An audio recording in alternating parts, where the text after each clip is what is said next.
قال اللہ تعالی یا ایھا الذین آمنوا قوا انفسکم واہلیکم نارا وقودها الناس والحجارہ علیها ملائکۃ غلاظ شداد لا يعصون اللہ ما امرهم ويفعلون ما یؤمرون۔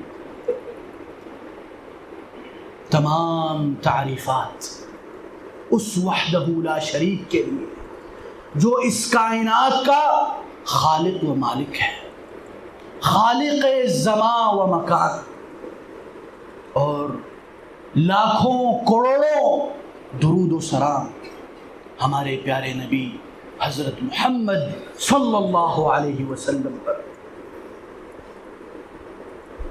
میرے پیارے بھائیوں اور بزرگوں اور دوستوں،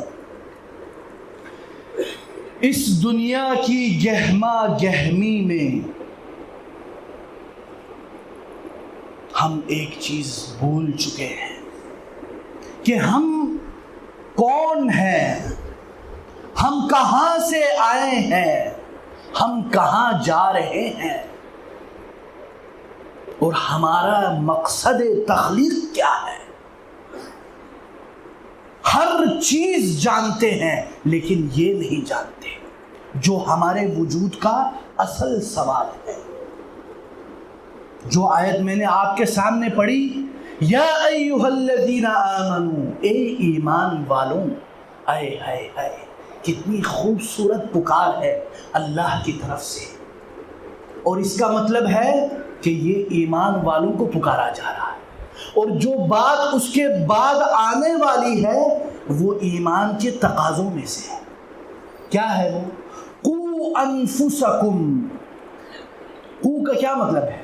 وقا، یعنی اپنے آپ کو بچاؤ، انفسکم سب سے پہلے اپنے آپ، واہلیکم، اور اپنے گھر والوں کو، اپنے اہل و عیال کو۔ کس چیز سے؟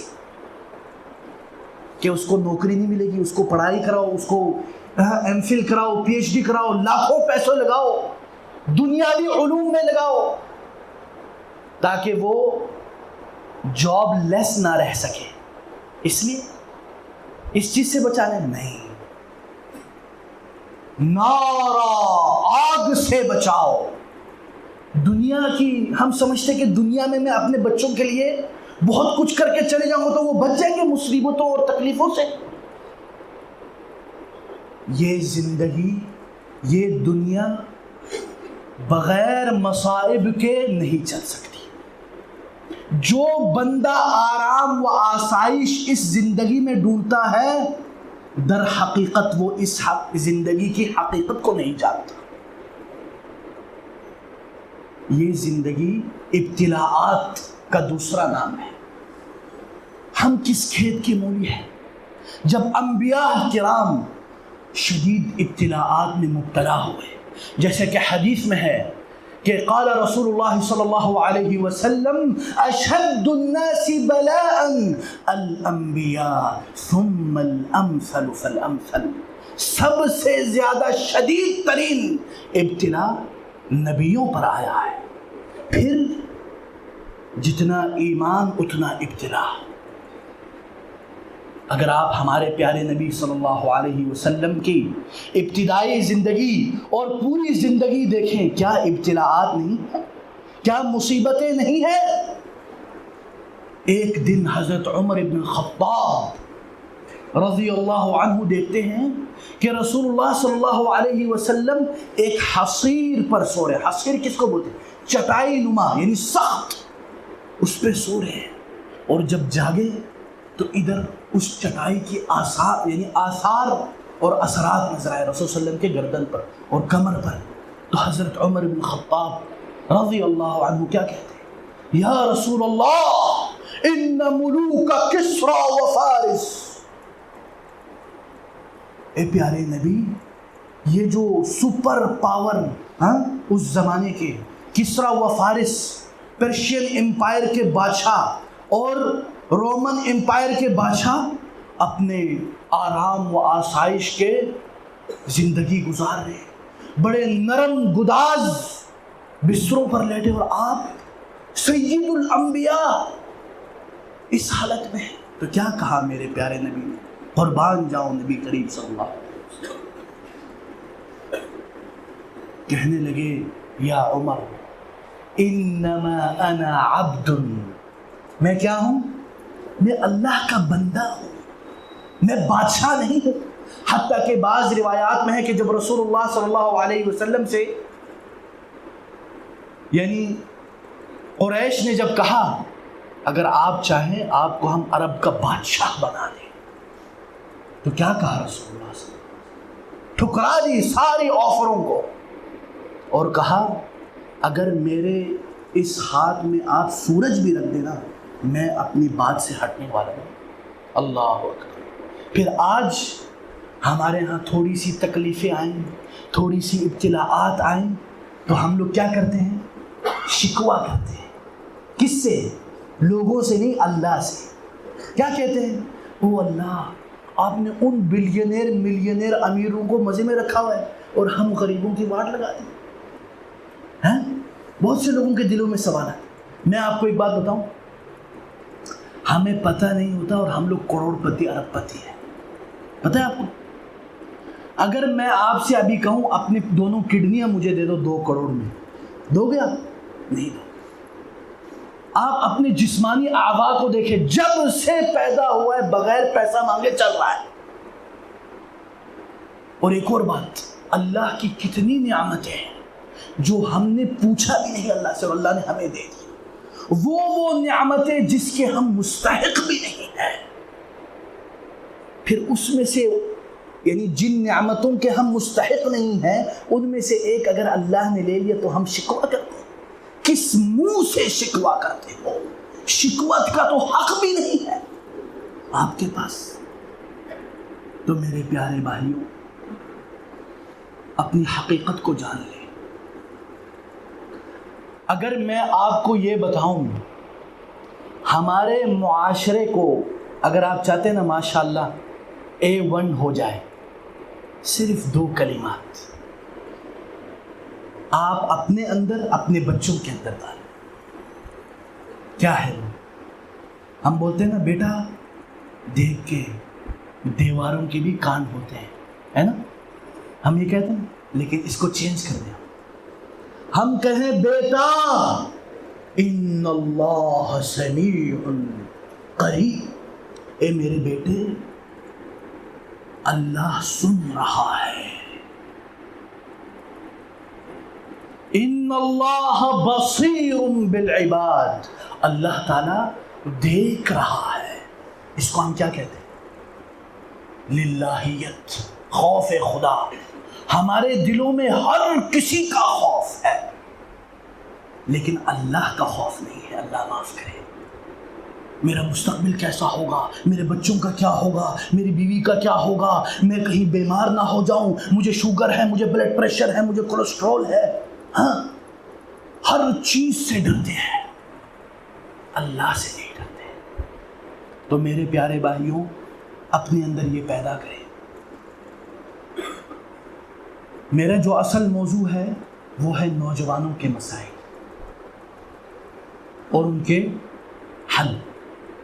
اگر آپ دیکھیں یہ جو ہمارے نوجوان ہیں یہ ہمارے معاشرے کا سب سے زیادہ طبقہ ہے، لیکن ہم نوجوانوں کو کچھ نہیں سمجھتے۔ کیوں؟ میں ایز اے والد، یہ بچہ جس کو میں نے پال پوس کے بڑا کیا، اب میں اس کی وہ کروں؟ ہاں، ہماری انا، ہمارا ناک بیچ میں آ جاتا ہے کہ میں بچے کی بات سنوں۔ کل تو میرے سامنے پیدا ہوا ہے اور آج تو میرے سامنے بات کرتا ہے، تیری یہ جرت، تیری یہ مجال کر کے اس کو خاموش کرا دیتے ہیں۔ آج آپ کے پاس پاور ہے خاموش کرانے کی، کل جب وہ پاور میں آئے گا آپ کو خاموش کر دے گا۔ تو میرے پیارے بھائیوں، اگر کسی معاشرے کے مستقبل کے بارے میں جاننا ہو نا، اس کے نوجوانوں کی طرف دیکھیے، پتہ چل جائے گا یہ نسل نو کس طرف جا رہی۔ اور آج افسوس سے کہنا پڑتا ہے کہ ہمارے نوجوان ایک ایسی تاریکی کی طرف گامزن ہے، اگر آپ دور اندیش ہو تو وہ بڑا خطرناک نظر آتا ہے۔ ہمارے اسکول، کالجز، یونیورسٹیز میں کیا ماجرے چل رہے ہیں، اگر آپ بزرگوں کا اس کو پتہ چل جائے، اپنے بچوں کو ان اداروں میں نہ بھیجیں۔ سب سے بڑا خطرہ پاکستان کے لیے، نوجوانوں کے نوجوانان پاکستان کے لیے کیا ہے؟ وہ ہے الحاد کی لہر، ایتھیزم۔ بزرگوں، کیا آپ جانتے ہیں ہمارے یونیورسٹیز میں آج کل ایسے سوسائٹیز، ایسے لوگ پائے جاتے ہیں جو اللہ کا انکار کرتے ہیں۔ استغفر اللہ، کتنی خطرناک بات ہے۔ لیکن ادھر کھلم کھلا اس پہ باتیں، ڈیبیٹس ہوتی ہیں اور اس موضوع پہ کتابیں نشر کی جاتی ہیں۔ اور مسئلہ یہ ہے، ہمارے بچے بگڑ رہے ہیں، خراب ہو رہے ہیں، لیکن وہ والد کو آ کے بتا نہیں سکتے۔ کیوں؟ والد صاحب تو بڑا خطرناک ہے، والد صاحب سے تو میں ڈرتا ہوں۔ اعوذ باللہ، میں اپنے باپ کو کہہ کے کوئی اپنا شبہ شکوک بنا دوں؟ نہیں، ابو نے تو بولا تو کافر ہو گیا، آ جا تجھے بھی میں ختم کروں۔ ایسے نہیں کرنا میرے پیارے بھائی۔ رسول اللہ صلی اللہ علیہ وسلم فرماتے ہیں ما كان الرفق فی شیء الا زانہ۔ جس چیز میں، خاص کر تربیت کے معاملات میں، آپ نرم گوئی، اپنے بچوں کے ساتھ دوستی لگائیں، دوسروں کو وہ بتانے سے پہلے آپ کو بتائیں، اور آپ ڈانٹ ڈپٹ نہ کریں، پیار محبت سے۔ اور ایک اور جو مسئلہ، ہمارے نوجوان اس سے کیوں متاثر ہوتے ہیں؟ دیکھیں ہمارا معاشرہ کیا ہے، ایک جذبات، ایمانی جذبات سے بھرپور الحمدللہ ہمارا معاشرہ ہے، لیکن اس کو علم کے ساتھ جوڑنا چاہیے۔ علم کے بنیاد پہ جو ایمانی جذبات ہوں گے وہ بے مہار نہیں ہوں گے۔ ہم لوگ کہتے ہیں نا کہ ہم لوگ وراثتی مسلمان ہیں، ہے نا؟ ہم مسلمان گھرانے میں پیدا ہوئے اور بس رٹا رٹائی چل رہا ہے سسٹم۔ یہ بھی اللہ کا شکر ہے، یہ بھی اللہ کی نعمتوں میں سے ہے کہ ہم مسلمان گھرانے میں پیدا ہوئے، لیکن اس کا شکر کیسے کریں؟ اعملوا آل داؤد شکرا، عمل سے، ایمان سے، اور آپ اپنے آپ کو ایمانی طور پر مضبوط کریں۔ 17 آدھی عمر لگا دیتے ہیں ہم اسکول، کالجز، یونیورسٹیز میں اپنے آپ کو پڑھانے کے لیے اور بچوں کو پڑھانے کے لیے، لیکن ایک دن ہم نے بچے سے نہیں پوچھا بیٹا آپ کی دینی تعلیم کیسی ہے؟ ہاں بیٹا، اللہ کے صفات، اللہ کے اسماء کے بارے میں کیا جانتے ہیں؟ رسول اللہ صلی اللہ علیہ وسلم کے بارے میں کیا جانتے ہیں؟ ہمارے دین کی بنیادی معلومات ہمارے پاس نہیں ہے، افسوس سے کہنا پڑتا ہے۔ ارکان اسلام، اس کی تفصیلات، ارکان ایمان، اس کی تفصیلات، روزمرہ عبادتوں کی تفصیلات بہت کم لوگوں کو پتہ ہے، لیکن باقی ہر فن مولا، سیاست میں نمبر 1 ماشاءاللہ، پوری عوام ماشاءاللہ، پولیٹیکل انالیسس، پوری عوام تبصرہ، سیاست، لیکن دین ککھ نہیں پتا۔ یہ ہماری حقیقت ہے۔ دیکھیں میرے پیارے بھائیوں، حقیقت کبھی کبھی کڑوا ہوتی ہے، اس ڈاکٹر کے دوائی کی طرح جو ہوتی کڑوی ہے، پیتے وقت آپ نہیں پینا چاہتے، پی لیتے ہو، لیکن جب اللہ شفا دیتا ہے تو اس کے بعد آپ اس کا شکریہ ادا کرتے۔ تو یہ حقیقت ہے اور یہ بہت کڑوی ہے۔ اگر آپ چاہتے ہیں کہ ہم بھی بدلے، ہمارے بچے بھی بدلے، ہمارا معاشرہ بھی بدلے، تو ہمیں اس پہ عمل کرنا پڑے گا کہ ہم اپنے ایمان اور اپنے اللہ کو پہچانیں، اور اس کے لیے ہم اپنے آپ کو بھی تیار کریں۔ انگلش میں ایک مقولہ ہے، کہتے ہیں پیرنٹس نیڈ پیرنٹنگ، یعنی آج کل کے والدین کو بھی تربیت کی ضرورت ہے۔ مجھے خود بھی ہے، یہ نہ سمجھیے کہ میں بھی دودھ کا دھلا ہوا، نہیں، کوئی بھی دودھ کا نہیں دھلا ہوا۔ ہم لوگوں کا سب سے بڑا مسئلہ یہ ناک ہے، بس اس ناک کو اللہ کے لیے رگڑ رہے ہیں۔ سجدے میں ہم رگڑتے ہیں، لیکن حقیقت میں رگڑ کے دکھائیں۔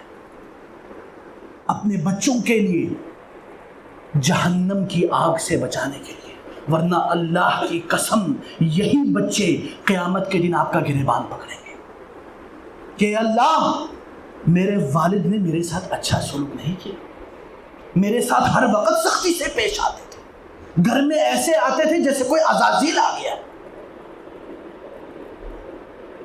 بچے باپ سے بھاگنے لگ جاتے ہیں، ایسا نہیں ہونا چاہیے۔ تو میرے پیارے بھائیوں اور بزرگوں اور دوستوں، ہو سکتا ہے یہ بات ہمارے نفس پر گرا گزرے اور ہم چاہتے بھی یہی ہے، کیوں؟ یہ نفس چاہتا ہے کہ وہ اوپر آئے، لیکن ہم اس نفس کو اللہ کے لیے پٹخ کے رکھ دیں۔ اللہ تعالیٰ کیا فرماتے ہیں؟ انتم الفقراء الی اللہ واللہ هو الغنی۔ ہم اللہ کے محتاج ہیں، ہم فقیر لوگ ہیں، ہم تو کچھ بھی نہیں ہے، ہم ہیچ ہے، نیچ ہے، خاک ہے، منی یمنا سے پیدا ہوئے، پھر کس بات کا تکبر ہے؟ اپنے اندر یہ محتاجی پیدا کریں، اللہ کی محتاجیت، انشاءاللہ اللہ ہمارے مسائل حل کرے گا۔ یہ ہو گیا پہلا مسئلہ ایتھیزم کا، اس کے اوپر آپ لوگ غور و فکر کریں، یعنی عجیب عجیب اشکالات اور سوالات کے آپ بھی دنگ رہ جاؤ گے۔ میں ان سوالات کا ذکر نہیں کرنا چاہتا، اور یہ کیسز میں ہینڈل کرتا ہوں خود، آپ یہ نہ سمجھے میں ایسی ہوائی فائرنگ کر رہا ہوں۔ نوجوانوں سے پوچھ لے جو اسکول کالجز میں۔ اور دوسرا سب سے بڑا مسئلہ ہمارے معاشرے میں وہ ہے نوجوانوں کے شہوات کے مسائل۔ ہاں، یہ نوجوان اور انسان کے اندر یہ موجود ہے، یہ نیچرل ڈیزائر، یہ ایک طبیعی چیز ہے۔ اس شہوت کو اللہ تعالیٰ نے ایک پراپر چینل دیا ہے، وہ کیا ہے؟ شادی۔ ہاں، لیکن ہم لوگ کیا کرتے ہیں؟ افسوس سے کہنا پڑتا ہے، ہمارے اسکول کالجز یونیورسٹیز میں گرل فرینڈ بنانا آسان ہے لیکن شادی کرنا مشکل ہے۔ شادی بہت مہنگا اور استغفر اللہ قحبہ خانوں میں جانا بڑا سستا۔ کچھ بات ہو سکتی ہے، ہم لوگ چھپاتے ہیں، ہم لوگ دباتے ہیں، کیوں؟ ہم سمجھتے ہیں اگر ہم دبائیں گے تو مسئلہ حل ہو جائے گا، کبھی نہیں ہوگا۔ یہ ایک کوکر کی طرح ہے، اندر پک رہا ہے، ایک دن پھٹ پڑے گا اور پورا معاشرہ تباہ ہو جائے گا۔ اور ہم ایز اے والدین ہماری کوشش ہوتی ہے، ہم کیا بولتے ہیں آج کل؟ ہمارا بھی آج کل ہر چیز میں مادیت پرستی آ گئی، کیونکہ ہمارا معاشرہ اور آج کل کی ماڈرن سوسائٹیز اور ماڈرن لائف جو ہے وہ مادیت، میٹرلسٹک پوائنٹ آف ویو پہ کھڑی۔ ہم بچے کو بولتے ہیں جب تک میرا لڑکا اپنے پاؤں پہ کھڑا نہ ہو جائے اس وقت تک میں اس کی شادی نہیں کراؤں۔ اس میں کچھ حقانیت بھی ہے، کچھ محل نظر بھی ہے، کیونکہ والدین اپنے بچوں کو بہتر جانتے ہیں، اس میں کوئی شک نہیں، لیکن میں ایک عمومی بات کر رہا ہوں۔ جتنا ہو سکے آپ اپنے بچے کو چھوٹے وقت سے ذمہ داریاں ڈالیں۔ ہم کیا کرتے ہیں؟ میرا ننھا منا بچہ ہے، میرا پیارا بچہ 18-19 سال کا مرد کا بچہ بن گیا ہے، جو ماشاءاللہ امت محمدیہ میں اعداد نفری زیادہ کر سکتا ہے، ہاں، یا قائد بن سکتا ہے۔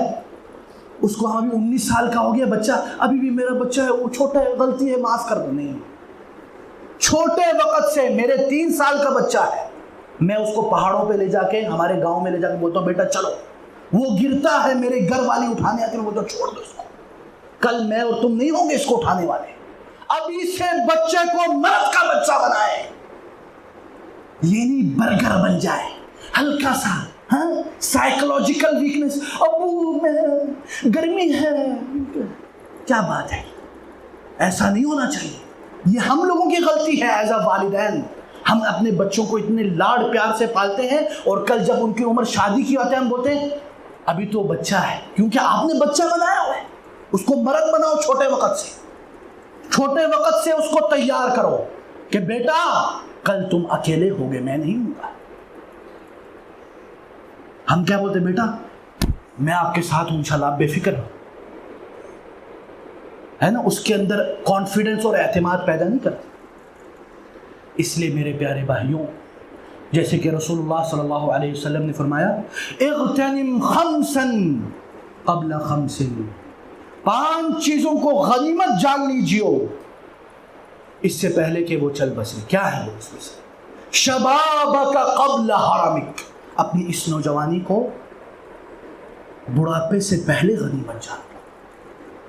ہم بولتے ہیں ہمارے پاس ٹائم ہے، کیا گارنٹی ہے ٹائم کی؟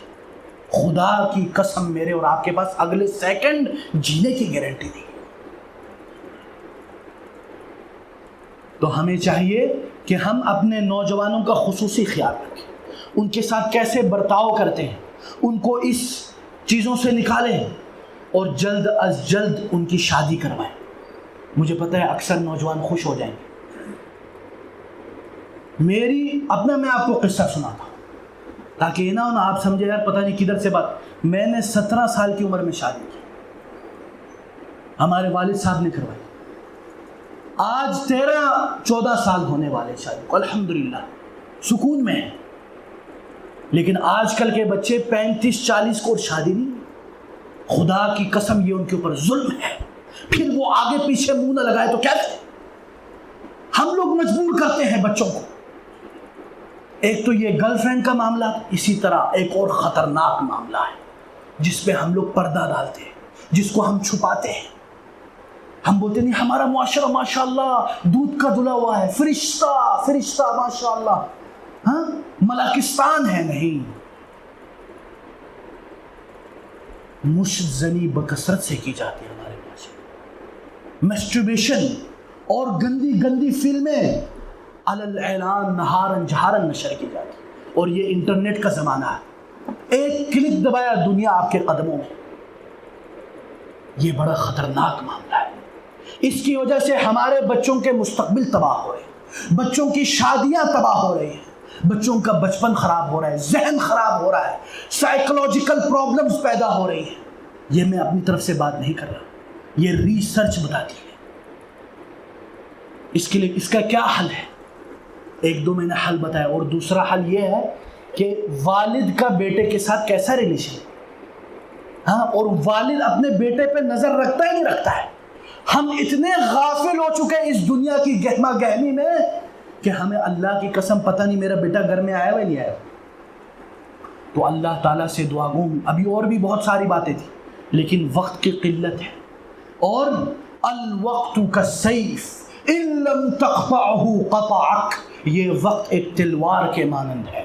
اگر اس وقت کو صحیح طریقے سے نہیں کاٹو گے تو یہ وقت تمہیں کاٹ کے رکھ دے گی. جو وقت سے نہیں سیکھتا اس کو وقت سکھا دیتی.